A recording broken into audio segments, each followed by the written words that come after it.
Hi Year 12 and welcome to your lesson that is going to be all about structuring a script.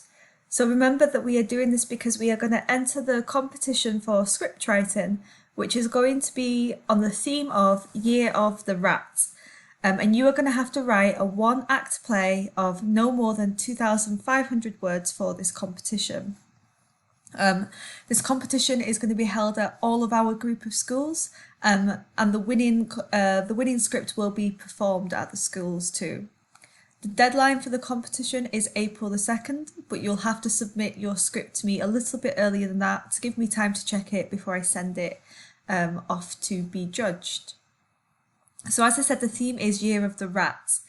Now that doesn't mean that you have to write about rats, it's more of a metaphor. So think about what Year of the Rat means to you, what characteristics rats or mice have for you, on perhaps Chinese mythology too. So you'll be metaphorical, not literal. So the first activity then is to rearrange these common plot lines into the correct order. You're going to have to do this on your worksheet that you'll submit on the Teams Assignments tab. So pause this video now and arrange these plot lines into order.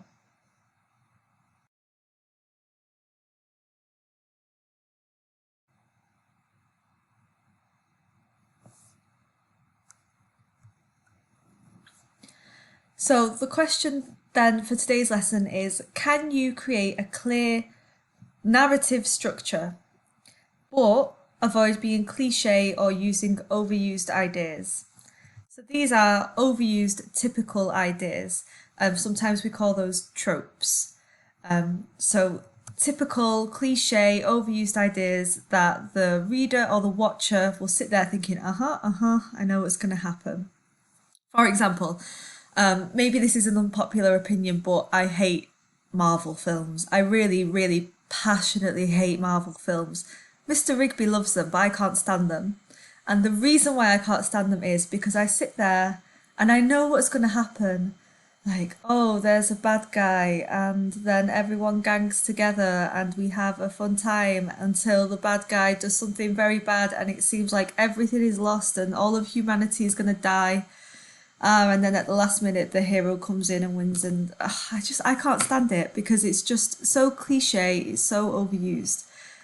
So you want to try to avoid having your watcher feel like I feel when I am forced to watch a Marvel film with Mr. Rigby.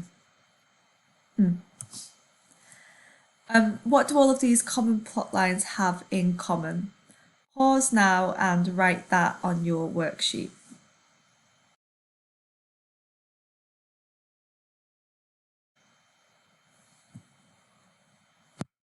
So one obvious common thing that they all have in common is the happily ever after, right? It's nice to have a happy ever after, because your reader or your watcher, after they've spent a lot of time invested in your text, probably want to see good things happen to your characters.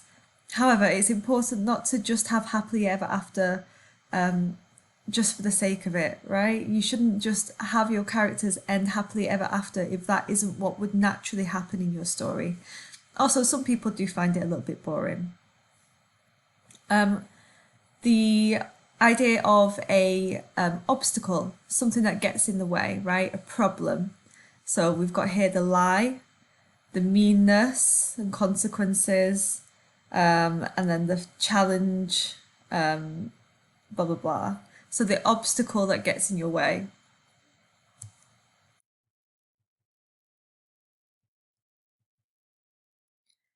So when you are structuring a one-act play, you don't have a lot of time. So 2,500 words might seem like a lot, but it's not a lot. So you've got to achieve a lot in that very short amount of words.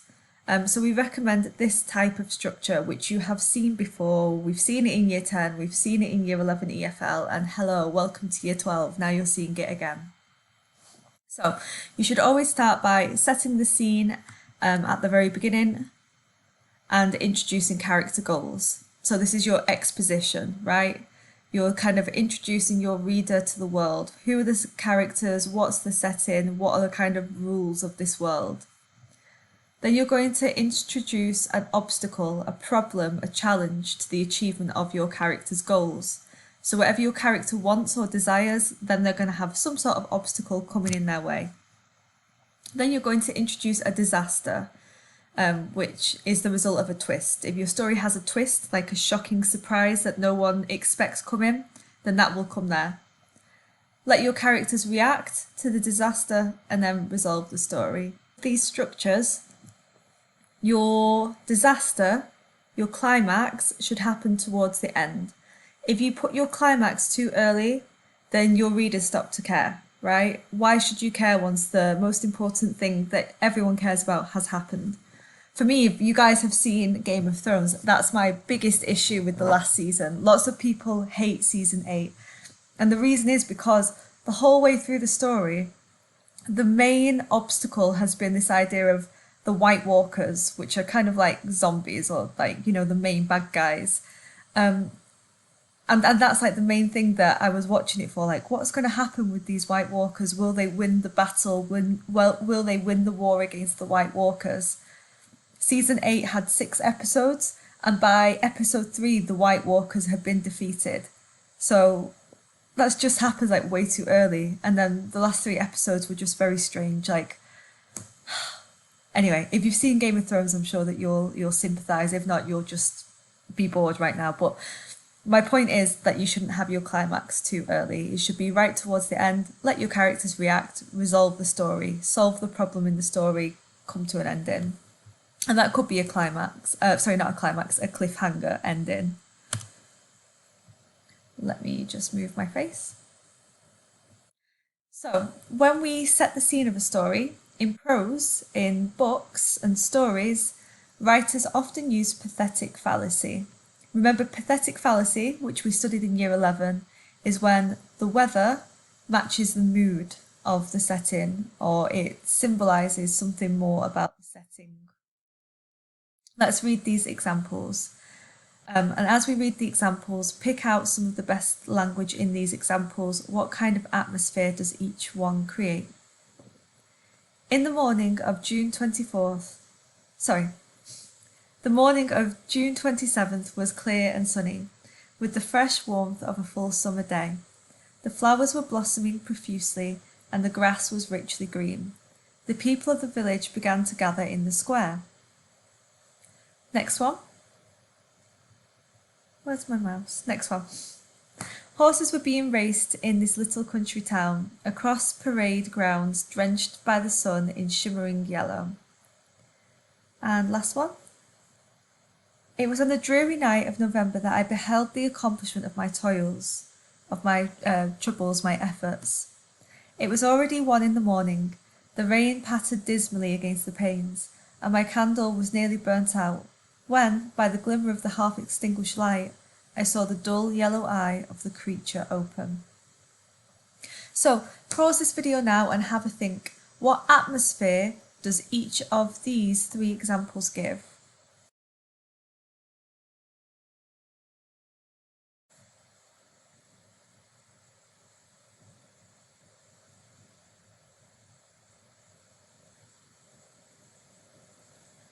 Okay, so if we have a look then at this first one, let me see if I can find a way to draw on this. So, we've got the fact that the weather is clear and sunny, and it's a fresh day, a summer's day, with flowers blossoming. That means flowers just coming to life, and the grass is richly green.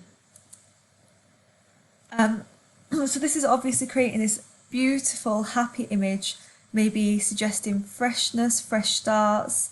Perhaps you might see something like this at the start of the story, or perhaps if the story was about a child just being born or something like that, with everything being fresh and new and flowers just coming to life. Then again, if we're thinking about the setting, the pathetic fallacy, so we've got horses being raced around in a little country town. And the parade grounds were drenched by the sun in shimmering yellow. So that gives us the idea of this intimate, small little country town where perhaps everyone knows each other. It's quite a romantic image. We've got the idea that the parade grounds, that this area is being drenched by the sun. Drenched is a word that you'd usually associate with water. So if, for example, you've been outside when it was raining, you could say, oh, I was drenched right through, or I'm drenched to mean you're completely soaked with water. You've got loads of water all over you, like all of your hair is completely wet. So it's interesting to say that the grounds were drenched by the sun, because that's a little bit of contrast there. But overall, it's a very, very positive image, isn't it? It's like the whole area is almost like flooded with the sun and happiness, and shimmering yellow too. Perhaps I might associate that with gold, right? It's precious, it's special, it's beautiful. The last one is kind of contrasting to the first two that we've read. On a dreary night of November, I beheld the accomplishment of my toils. It was already 1 in the morning. The rain pattered dismally against the panes. The panes means windows, window panes. If some rain is pattering, it means it makes this noise. You can hear it tapping against the window. In fact, since I've been back in the UK, it has rained every single day. And I've been back in the UK now for over a month, and it has rained every day. And if I look into the future, look at this. So as far as you can see into the future, rain, snow and rain, rain, rain, rain, snow and rain, rain, rain. It is appalling. I really miss Suzhou weather. I don't miss Suzhou pollution, but oh my god, I miss the weather. The weather in the UK is the worst in the world, I swear. Because I'd rather that the weather was just, even dramatic would be better. But just like grey, rain every day, boring, miserable. It's not exciting like a thunderstorm, is it? It's just boring and horrible. And anyway, I'm getting off the topic, aren't I? The candle was nearly burnt out. That's kind of a creepy image, isn't it? While by the glimmer of the half-extinguished light, I saw the dull yellow eye of the creature open. So obviously this is trying to foreshadow this idea of a creature opening its eyes, some sort of monster perhaps. And so it's trying to create a more tense and miserable idea setting. So we've got the dreariness, we've got the rain, we've got the candle nearly being burnt out, the fact it's nearly dark. It's setting the scene for this monster to appear. So then, when you are writing a play, you can't just do this, right? You can't just tell your reader what the setting is. You have to show them. So, what devices do you think playwrights can use instead to set the setting? Pause this video now and have a think. So how can playwrights set the scene? Well, there are a number of things that you can do. The first thing is obviously your set design at the back. So what will your stage actually look like? Another thing is lighting, right? You can choose the colour of the lighting, the brightness of the lighting, where the lighting is focused. Another thing is music. And another thing is costume. So if we go back to Streetcar Named Desire, why don't we have a think about how the writer has done that here? So firstly, we're starting off with the setting, right? The exterior of a 2-story corner building on a street in New Orleans, which is named Elysian Fields. So they've set the scene and they're giving basically instructions to the people who are going to design the set of what you should make your stage look like. The section is poor, blah, blah, blah, but it has a raffish charm. The houses are mostly white frame, weathered grey, with rickety outside stairs. So these are instructions of how to build the set. Then this here might be instructions for lighting. It is the first dark of an early evening in May. The sky that shows around a dim white building is a particularly tender blue, almost turquoise. So these are instructions for lighting. Then we've also got instructions for music. Blah, blah, blah, blah, blah. In this part of New Orleans, you are practically always just around the corner or a few doors down the street from a tinny piano being played in the infatuated fluency of brown fingers. This blue piano expresses the spirit of life that goes here. And then we've also got the idea of character and costume. So we've got the white woman Eunice and the coloured woman a neighbour. And down here with Stanley, we've got the fact that they are dressed in blue denim work clothes and that Stanley is carrying his bowling jacket and a red stain package. Okay, so that's how it would be done here. Obviously, this is quite a long one, so you're using a lot of words. This is 330 words, so I wouldn't recommend that you spend as long as A Streetcar Named Desire. Let's also add onto here to props. Props are things that your characters carry or that are in the setting. Now, don't forget that for our play, you're only allowed to have one setting. So whatever setting you choose, think about it very carefully, okay? Don't waste it. Think about what that represents about your play. Similarly, with plays, you can't just tell your audience what the character is like. You've got to show your audience what your character is like. You can't just tell them. It'd be very awkward if a man or a woman just ran on the stage and said, by the way, she's super annoying, right? You've got to show that someone is super annoying by their behaviours, the way that they talk and the things that they say. So these are some examples from prose, from fiction, where a writer can show you what a character is like. Let's have a look at these. Harry, you help little Dave. Mr. Graves took the hand of the little boy who came willingly with him up to the box. Take a paper out the box, Davy, Mr. Summers said. Davy put his hand into the box and laughed. Take just one paper, Mr. Summers said. Harry, you hold it for him. Mr. Graves took the child's hand and removed the folded paper from the tight fist and held it while little Dave stood next to him and looked up at him wonderingly. What can you tell about this? What can you tell from this about Mr. Graves, Mr. Summers and the boys? Pause the screen now and have a think. So, you might take from it perhaps that Mr. Graves is a very kind and caring man because he takes the hand of the little boy. That's quite a caring thing to do, isn't it? Also, you could take from it that the little boy really trusts Mr. Graves or really loves him because he comes willingly with him. You could take from it that maybe Davy is quite a funny, humorous or light-hearted boy because he puts his hand into the box and laughs. Once again then, Mr. Graves takes the child's hand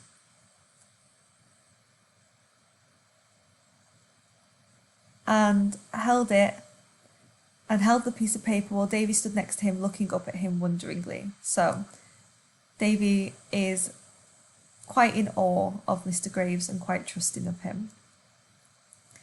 How about this text here? The noise just after Sunday breakfast, Frank. Paul hit me lightly on the knee with a podgy hand. I nodded. Yes, that's right. Bells make that noise. They're great big hollow bits of metal filled up with noises, and they let the noises out on Sunday mornings after breakfast. That's what this is. A breakfast? Paul looked up at me with mightily furrowed little brows. I shook my head patiently. No, a bell. B is for bell, Paul said quietly, nodding to himself and staring at the rusting device, probably remembering an old nursery book. Pause the screen now and have a think about what that could tell you about. Pause the screen now and have a think about what this extract could tell you about these characters. So with these characters, perhaps you could tell that one of them is very young, quite naive, maybe a little bit stupid. So they're talking about the church bells. I guess I've never seen it in China before, you probably won't know, but in the UK and lots of parts of Europe, the churches have bells that they ring. Actually, me and Mr. Rigby used to live opposite a church, and every hour the church would ring its bells. So like if it was 2 o'clock, it'd ring it twice to tell you it was 2 o'clock, and so on. And they would carry on doing that all through the night. So I'd get woken up like 8 times a night with the bells going ding, ding, ding. And also then twice a week they'd also have bell ringing practice. So for 2 hours twice a week, one on a Thursday night and one on a Sunday morning, they would practice ringing the bells. And it was so loud. And when I first moved there, I thought, oh my God, I can't cope with that. By the end, I stopped noticing it. And one time my little sister came around to stay with me. And she actually got sick. She was sick while she was staying with us. And she was just laying in bed with a fever, sweating and listening to the bells and going, oh my God, I feel so sick and the bells are making me feel even worse. So it was like this for 2 hours, twice a week. So that's what the little boys are talking about. They're hearing the noise, which is the sound of the bells, and they don't know what it is. So we've got the fact that Paul hits him lightly on the knee. He's hitting him only lightly, so that shows quite a playful relationship between them. Then this one here, the narrator, it shows that he or she is quite patient because they're patiently explaining what the bells are and what a bell is. Then we've got the fact that Paul is getting confused. He thinks that they're talking about breakfast and not bells, and he looks up with mightily furrowed little brows. If you furrow your brows, it's when you do this. Well, you're thinking like, furrowing his brows. So he's obviously thinking very hard. It could also show us he's quite young. Also the fact he's looking up at him. So there's quite an age difference between the two brothers. Once again, our narrator is patient. He's shaking his head patiently and explaining. B is for bell. That might suggest to me that he's a very young child, because that's how we learn like the alphabet and reading and writing when we're little. A is for apple, B is for ball, C is for cat, kind of teaches the alphabet. So that to me suggests that he is really quite young. And it shows, he's thinking very hard. He's trying to figure it out. He's saying it to himself quietly and nodding and staring at it, and trying to really try to understand the situation. So lots of this is done not through dialogue, but through little descriptions. So how do you even do that in a play, right? How can you show that someone is mightily furrowing their brows? So what can you do instead? Look at this one. Charlie has appeared in the doorway. This is from a script. Charlie has appeared in the doorway. He's a large man, slow of speech, laconic, immovable. In all he says, despite what he says, there is a pity and now trepidation. He has a robe over pyjamas, slippers on his feet. He enters the kitchen. Pause the screen now and think how the playwright has shown you what this character is like.